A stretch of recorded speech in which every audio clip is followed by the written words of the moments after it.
Hey guys, what is up? It is me, Pagey, here once again with another video on just a bunch of different well, I don't want to say a bunch, it's really specifically two things.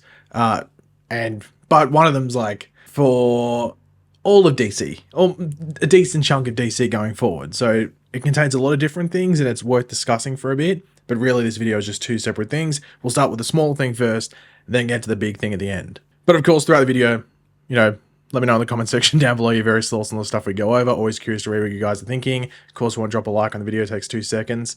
Let's get into it. Let's not waste any more time. So the first thing to go over is this stuff revolving around Superman Legacy. Now, we know that this starts filming in about 2 months. About 2 months and a week, roughly. It's in like March, like second week of March or something like that. So not too long to go. So production and stuff is going to be up and going, at least in the pre-production side, very soon, if not now.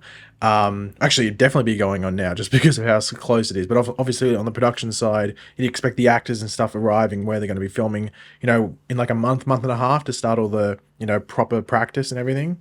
But as you would be used to over the past, like specifically the past month probably, but definitely like the past 6 months, James Gunn has replied to a lot of people on social media, whether it's Instagram, whether it's Twitter, whether it's goddamn Threads, all that different stuff. He's been replying, and there has been a recent reply roundup, if you want to put it, where he didn't go into like too much depth. I think there's only like 5 things here, but they're worth talking about and looking into and going, okay, well that's where they are at this point, and also makes you think about what is yet to come based off what he says. So we're just going to go over them. So someone asked, like, can you share any updates of the Superman Legacy production preparations, which we were just sort of referencing before? And he went, it's going swimmingly. That's an interesting word to use, but anyway, swimmingly. Sets being built, costumes being finished, actors studying roles, prosthetics and VFX models being made, flights booked. Here we go. Now, as I said, 2 months to go, so you'd expect a lot of the pre-production stuff, like the set being built and stuff like that. With regards to the costumes, like I think he said that the suit was almost done, I think last week or something when we went over a video in regards to it. So the suit was almost done. At least they'd have like decent drafts or mock-ups of the suit for the most part if you think about it, like based off that, like almost being done. But, there's going to be a lot of costumes in this movie. Of course, there's all these different new heroes coming in. So completely new suits that they have to make that can't use something from a previous movie because, it's a reboot, but not really a reboot at the same time, like a 80% reboot, considering depending on who else stays, it hasn't been confirmed. But the interesting thing around this is that where they're filming, like they're being filmed in Atlanta. Atlanta's notorious for photos leaking, so I'm wondering what's going to happen here. I'm talking about like in the studios, like it's notorious for photos leaking, and even like when they block stuff off, like people are able to sort of get photos of it. So this is probably the biggest movie filming this year. I'd expect stuff to leak. I'd be very surprised if it didn't. Or there's going to be like a massive security thing. Because as I said, it's like notorious, Atlanta, of having stuff leak. Like the Spider-Man No Way Home film there. Black Adam film there. Guardians film there, but that was like a bit COVID-y, so I think they sort of got away with it. But even then, I don't know if that was like on the level where people would want to go out of their way to get photos and stuff like that. So I'm not too sure. And also, maybe that's a hint as to the security around Superman Legacy. Obviously, Guardians 3 was a James Gunn film, so maybe it doesn't leak because nothing leaked from that. I'm not too sure. Now, the interesting thing is that he says prosthetics. So I'm wondering, who are the prosthetics for? Maybe like the engineer, that character. Outside of that, who needs the prosthetics? Interesting. I guess theorize away. The next thing he asked was, how much of the cast do you have locked in? About 90%. He said more. So this is followed up by someone saying, is it less than 100%? He goes, yes. So it's anywhere from 90 to 100%. Now, there's the white whale, if you want to put it in the room, Perry White. We don't have Perry White cast. Now, we don't know if that's been confirmed cast behind the scenes and they haven't announced it yet, or if that's still something that's being, confirmed. Because one thing that people forget about this is that, when they're casting, especially something like Perry White, they might want an experienced actor, someone that people would know. They could have stuff lined up where that could be in the way. And it's like, well, hold on, I need to see if this is actually happening. And then they can be confirmed, not the last minute, but later on. Because if you are being really honest or completely honest with this, the cast of Superman Legacy isn't star-studded. Like, no one's really that well-known. The most well-known person is probably either Nicholas Hoult, who isn't really that well-known, or Nathan Fillion, and that's really in like the cult following, if you want to put it, not like an actual cult, but you know what I mean, like those shows that he's on. So no one's really that ridiculously well known at the moment. So that'll be interesting to see if they get bigger people for those smaller roles, whether it is Perry White or it is Mara and Pa Kent, those two, and maybe some other ones that lie around. But that might be James Gunn's like goal with this, not to cast anyone that's people just go, oh, that's this person playing this character. It's just like they are this character. Maybe that's his goal. I'm not too sure. Someone then asked, we can assume the concept arts for the costumes are already finished. He goes, you can't, just like I guess like a comedic response. And then finally, do you have a speculation when the costumes will definitely be finished? And he goes, by the time we shoot. Once again, a bit of a smart ass response. Obviously he's just saying, look, when it's, you don't need it. Like he's already said that he's not going to reveal at least the Superman suit and probably any of the suits before they start filming. So by the time they shoot, they'll be done. If things leak and you'll see them. So he's just sort of like, I guess, not asking a silly question, getting a silly response, but ask a question I'm not really going to completely answer properly, and you get that sort of like half-assed answer. But another thing that was revealed by James Gunn was this photo, as you can see on screen, which sent like people into like theory engine things, which is weird because all this stuff was already known, but it's just interesting to see how it's all lined up. And I think at least one of these people on here, I had no idea was associated with this, and it actually makes me very interested because they're connected to the past. Like, not time travel wise, but they're just connected from where we came from. So we're going to go from left to right in this photo. Just purely on this photo, I'm not too sure if this is from that, like, what was it, like a company sort of retreat, or like a DC Studios retreat. I don't know if this is it. It looks a bit tropical in the background. I'm not too sure if that's where it is.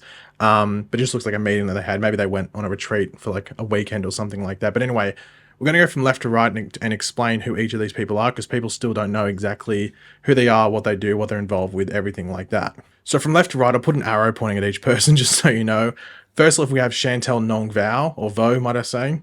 Now, she's the interesting one here. Now, the reason she's interesting is because she was I think the 2IC to Walter Hamada when he was in charge of DC Films. Now, she's going to, we don't know what her role specifically is, but at DC Films, this is DC Studios. Keep in mind, this is DC Studios, not DC Films. DC Films was Walter Hamada, like the previous regime. She was the executive vice president of production at DC Films. So I don't know if that's the exact same role she's holding here.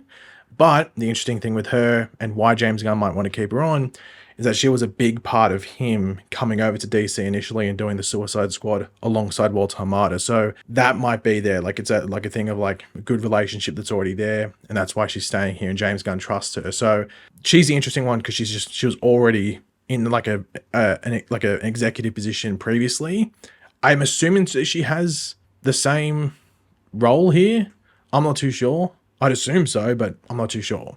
Next up, we have Jeremy Slater, who was the head writer and executive producer of Moon Knight for Marvel. I wasn't the biggest fan of Marvel Moon Knight. I liked some bits of it, but overall, I just thought the show was okay. Like I wouldn't write home about it. Don't really have too much thoughts about him. Yeah, he's Jeremy Slater. Next up, we have someone that people might be familiar with looks-wise, or at least names-wise, and that's Christina Hodson. She wrote 3 different movies, which was, one of them we didn't see, which was Batgirl, and the 2 that we saw were Birds of Prey and The Flash. Now, I like The Flash, I like Birds of Prey, not too sure about Batgirl. Everything I've read about Batgirl didn't sound like it would have been that good, but it's different from like what you'd see on page and what would actually appear on screen. We'd known she's been attached, and she was a part of this for a while. Like she was someone that James Gunn had praised publicly before they even announced this stuff. So not too much of a surprise. There was the rumor that she was going to be writing the Batman movie, like the Batman Brave and the Bold, but that hasn't been confirmed because that news also came out, I think, during the writer's strike. So they obviously weren't going to confirm that if that was the case anyway. So we don't know what's going on here, if she's going to be a part of that, but she is a part of this like DC Studios writer's room, if you want to put it. I forgot to mention that earlier. This is essentially like a writer's room. Or at least like an ideas sort of factory for the most part. But yeah, so we've known that she was going to be a part of that for a while. Next up is Drew Goddard, and he was probably the one that I was the most surprised to see here because he's a director. Like Drew Goddard's like a full-on writer, director, and everything like that. He was also a showrunner on Daredevil, the Netflix one, obviously. So it's interesting to see him here. But then again, it's probably just someone that James Gunn knew, I guess, behind the scenes. From the different works and everything like that. I think he directed Cabin in the Woods from memory. Cabin in the Woods is very underrated, I don't know if it's underrated. I just don't see people talking about it much, but it's a very good horror movie. So I'm pretty sure he directed that at the very least, but I was surprised when I saw him there and like, when they announced him initially to be a part of this. And I'm interested to see what projects he's attached to when, if he's going to be attached to them when DC Studios starts rolling properly. Next up is Crystal Henry here. Now, the interesting thing, we know that she's going to be doing Waller. She's the showrunner or co-showrunner.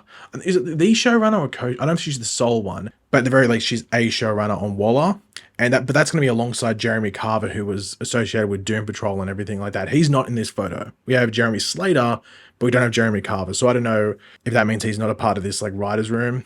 I'm not too sure, but she also was a part of the Watchmen HBO Max show, or the HBO show. It wasn't HBO Max, it was HBO. So she was a part of that. So good standing there. And at least we know she's doing Waller. Obviously, next is James Gunn, just standing there.